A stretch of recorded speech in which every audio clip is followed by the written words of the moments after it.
when you get to that country, you have a completely different privilege. One of those privileges, for instance, is like if there's a scholarship available, like for, let's say in Europe, if you apply to the same college that I applied to and you use your passport and say, I'm a citizen of this country, you're gonna get a full ride scholarship, more than likely. I can't prove that. So I can't apply to the same scholarships that you can apply to, but you can apply to the same scholarships that I can apply to because you're still black, but I'm not African.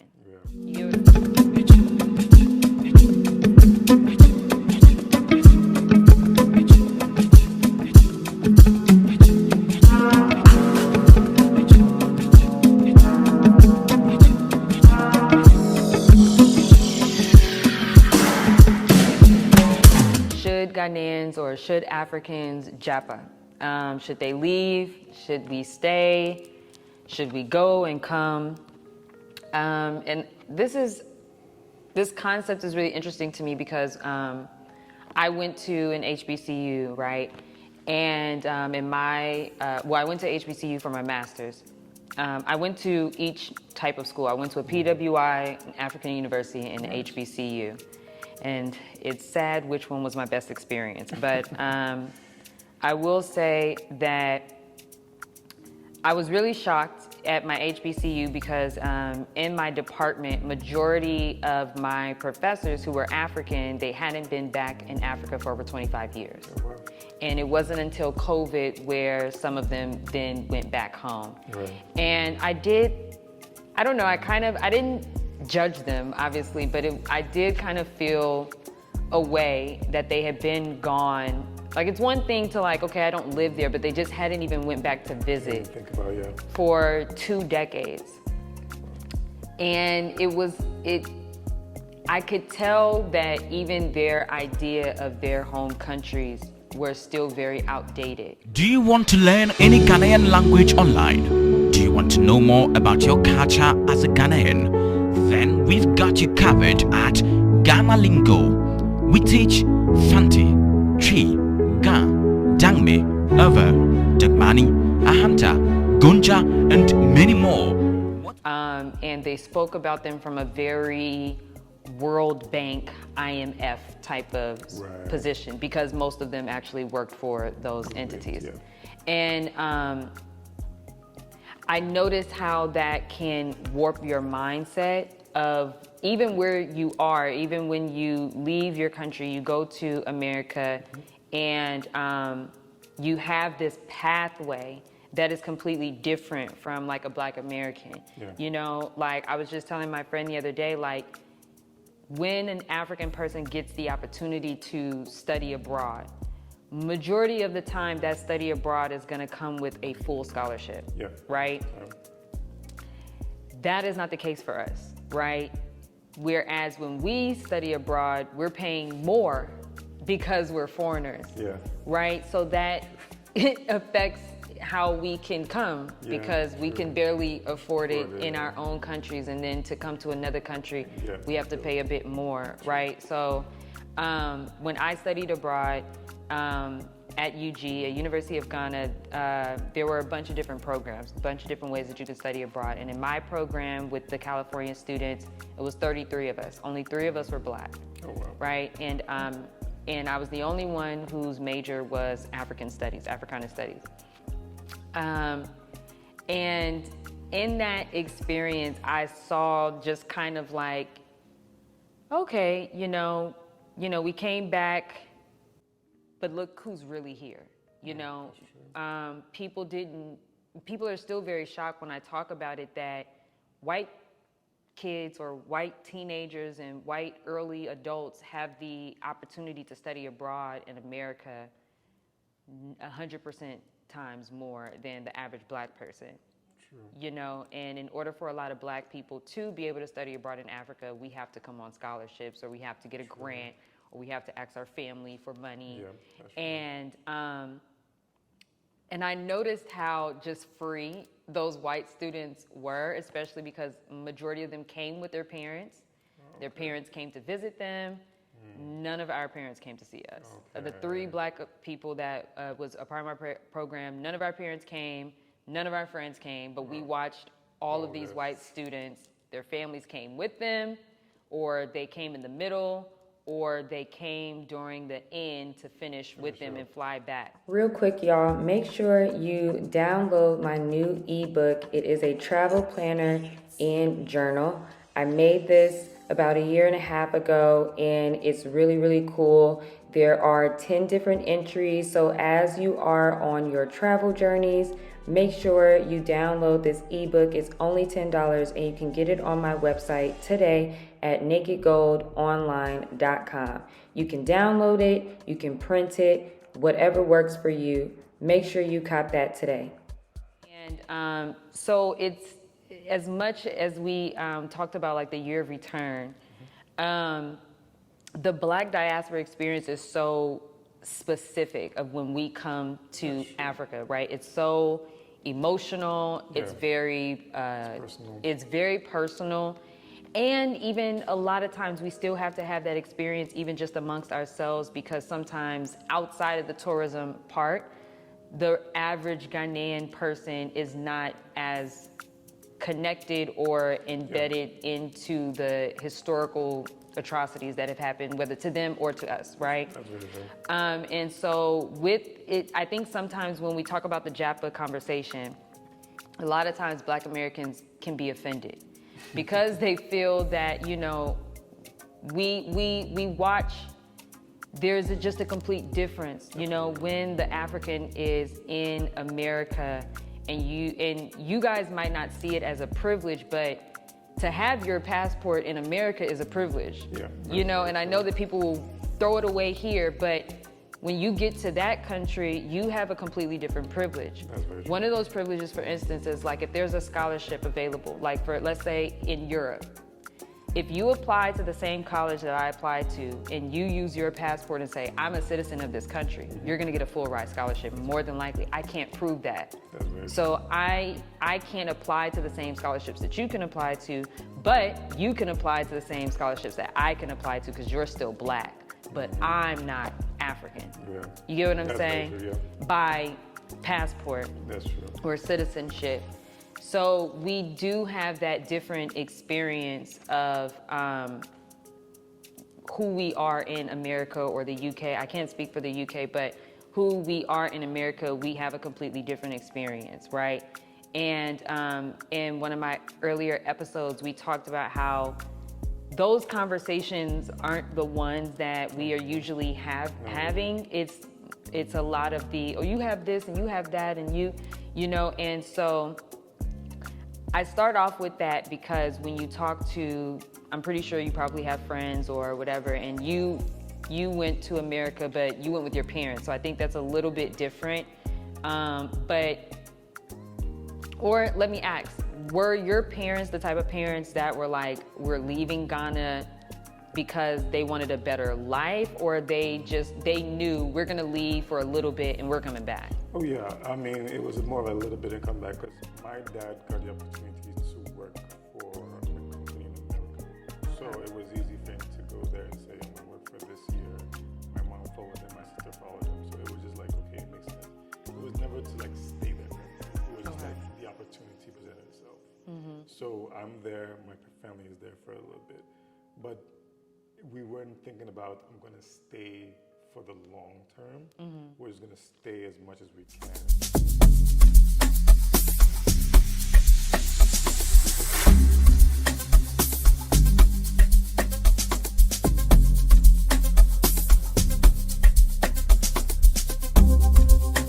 Because our families, all our family is here, back in Ghana. So why stay in some place where we have no family, our friends aren't there, anybody's there.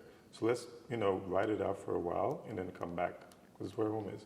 So when I finished college, I wanted to get a job. My plan was I want to work for a bit, save for a bit, and then go back home. Okay. But yeah, so that was my mentality. Mm-hmm. So when I went back home, I came back to Ghana, I came back and I started working again. That was it. There was never this mentality, I'm going to stay there for the long term. Okay. Yeah. Is that something you regret? I don't regret it. I mean, again, it's all about the opportunity. If the opportunity presented itself where it's like, hey, we're hiring at this major tech company, we want you on board, we'll give you, housing and whatever, sure, I'll take the opportunity. will I stay there for the long term? I don't know. If I stayed there and got married, maybe. But that was never like in the back of my mind that I'm going to stay for the long term. My mind was that let me work, save up, come back home with my family, and just settle down. You see sometimes on social media where people say, you know, oh, Black Americans are too sensitive to racism. That's why when Africans come to America, oh, they do well because they don't pay attention to those things, right? And so people kind of have this idea that, oh, if someone calls you the N-word, oh, just ignore it. Whereas like as Black Americans, we might, you know, respond, retaliate, things like that. I feel that the reason why you have some Africans who will say that is because there is still a disconnect. Even when Africans do come to America, many people are told not to interact with Black Americans. So the average person doesn't even really know what the other average Black American's life is like, or what their history is, or anything. So sometimes, I guess it could be easy to ignore someone, microaggressions, ignore racism, ignore, you know, not being able to get certain, you know, services, resources, or things. But we have this understanding, like, you know, that we've been through this 400-year thing. We've been through something that stops us from that. Do you think that is true, that like Africans, they can handle racism better? I don't know about handling it better. I just think it's more of opportunity. Because if you are an average African, you know, you're working your job, you're not getting paid this much money, and you're not living well. Now, if I take you and put you in America where the opportunities are abound, and now you have a shot to maybe get some dollars, get housing, more easier than maybe you're living back home, things like that. They would say, oh, I've got an opportunity here, I better not waste it. So when it's like comes to racism and somebody's calling you N-word, it's like, I can't do with that because I'm just here for a short time or whatever. I don't know when my time is going to expire. So I can't focus on the racism aspect. I just want to just grind my way, get a good job, get housing, and just settle. So there's understanding that yes, there's racism, but I just can't focus on that because I don't know like when my time is up. I don't know when I'm going to go back home. Am I going to go back home with no money, or am I going to go back home with something in my pocket where I can actually help my family back home? So I'm not focusing on the racism. And also, Africans don't have this thing about racism in America. We've never experienced racism in our life. What in Africa we experience is basically more classism, I guess, in a way. Or maybe we're being put down all our life, but, you know, everybody's calling us poor, whatever. Now I have an opportunity to not be poor and have my family back home. I'm not gonna let like racism stop me or focusing on that. You know, it's my opportunity to get better. And I'm gonna try my best, smile, wink, and whatever, get my money, get my opportunities, and then maybe go back home and help my family. Okay. I think I find that really interesting because in a way, Africans experienced white people before Black Americans because we weren't even created yet, right? So technically, you guys did experience racism beforehand, right? Sure. But when you mention like the temporary aspect of it, like when they're abroad, the concept is like, oh, I'm here temporarily, you know. I think that that's really interesting because I wonder what was that mindset like even back then? Was it still that kind of same thing like, oh, we know these people won't be here for long, or we know that this won't be forever. You know, okay, yeah, we can deal with these things. And I wonder if it was kind of looked at in that way as like, because like for us, when we are learning about slavery or things like that, we're taught immediately it was racism first, right? Yeah. Before colonialism and capitalism and all those things. And I wonder, does that thinking of, oh, it's not racism when we deal with white people in Africa, I wonder, does that play into why people feel that there's a lot of colonial puppetry that happens on the continent, whether it's in the governments or with the elites or whatever? I wonder if just, you know what I mean? That Yeah. same kind of thinking of, because it's very innocent in a way, yeah. but there's also a level of conditioning that kind of comes from that too. True. Because for us, we see that interaction strictly as racism, Yeah, I because get it. everything is under that umbrella. Yeah. You know, and I think it was also cool what you said too, because as Black Americans, we don't think we're gonna leave. Yeah. You know, Exactly, so you're stuck there. yeah, so we don't have that mentality of like, I'm just gonna do this for a few years, and then we have that mentality on as the job, like the corporation. I'll be here for a certain amount of time. Yeah. But even with that, the average person, the goal is to work at a job for like 10, 15 years And then retire. and then retire. So, because there are a lot of people who still, obviously, I mean, you know, our parents and things like that, who went through years and years of still that thing to provide a life and us to go to school and things like that. They still went through those things, and I still went through that.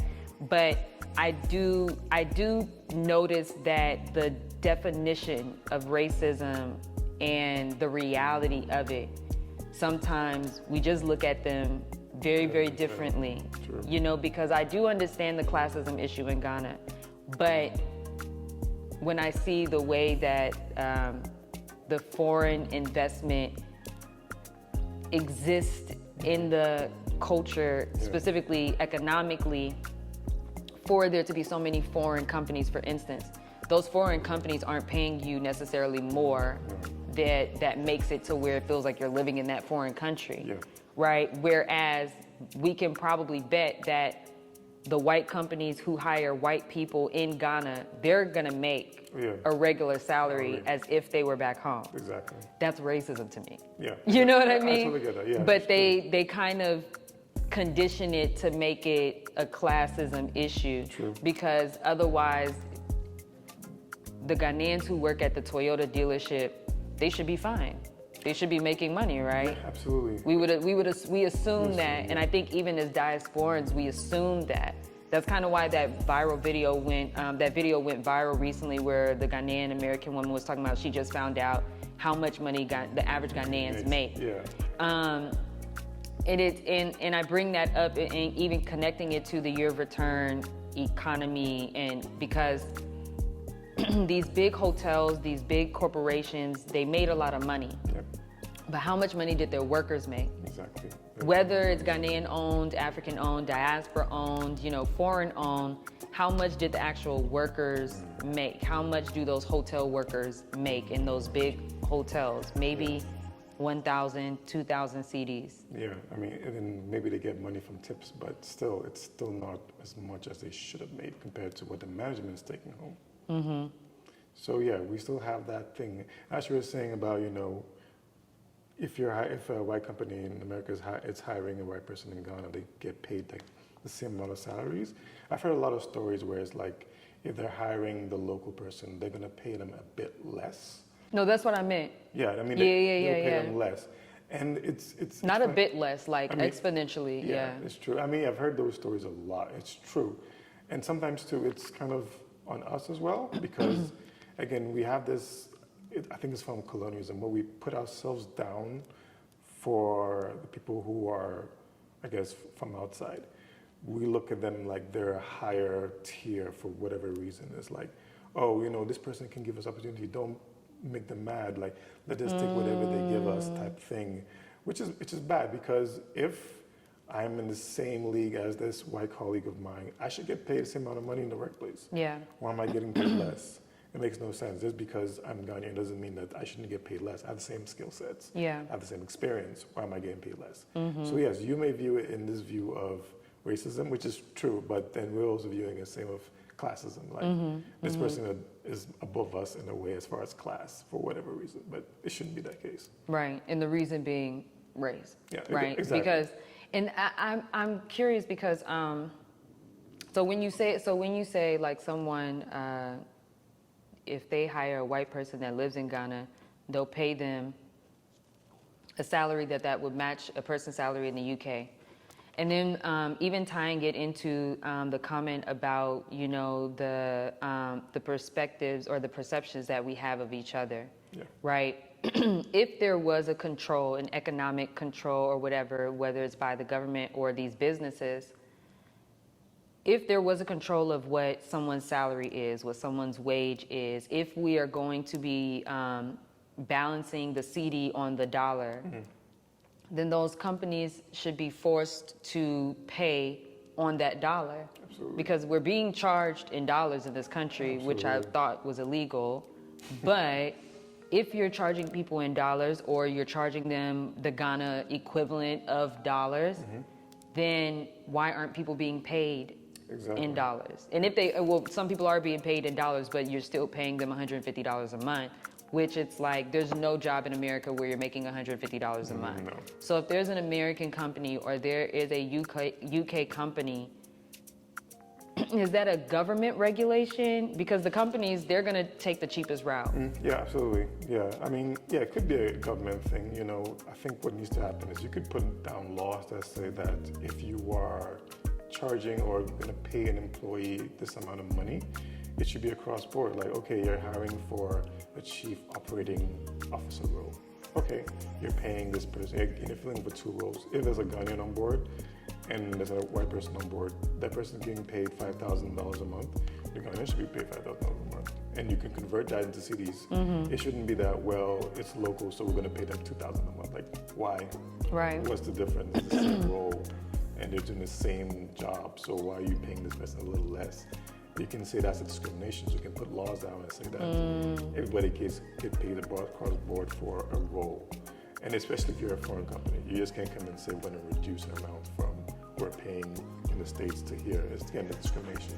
So what needs to happen, I think a general conversation that needs to happen is we need to have open transparency when it comes to salaries in Ghana.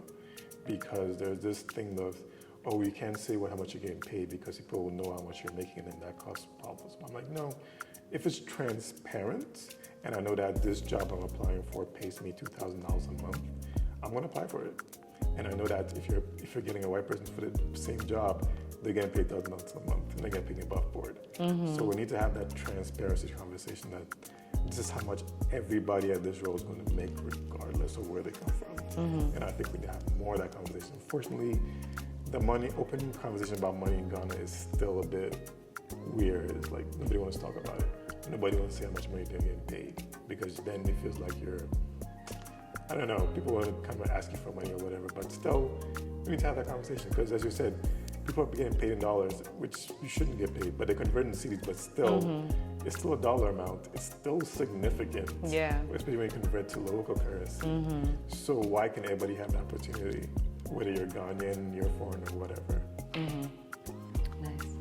Well, thank you. So this is the end of this segment. So please let everybody know where they can find you and what's coming up next with you and everything like that. Sure. So, like I said, my tech site is Tech Labari, which is techlabari.com. So every week we post stories about what's happening in Ghana as far as tech and Africa as well. I'm hoping that this year we also expand to more news stories that's not tech-based, but more society-based. So we'll see. Hopefully that comes through. Online, I'm on LinkedIn, Joseph Curry. You can find me there. Just type in and just find me. I'm on social media a lot, MX. My handle is J.A. Curry. That's Jakuuire. I tend to post a lot there when I'm bored. But yeah, so I usually post my work there for his writings and what I do in my musing. So yeah, so LinkedIn, Twitter, not on Facebook as much. Instagram, I'm barely there. But yeah, everything is J.A. Curry, so you can find me there. Thanks, guys.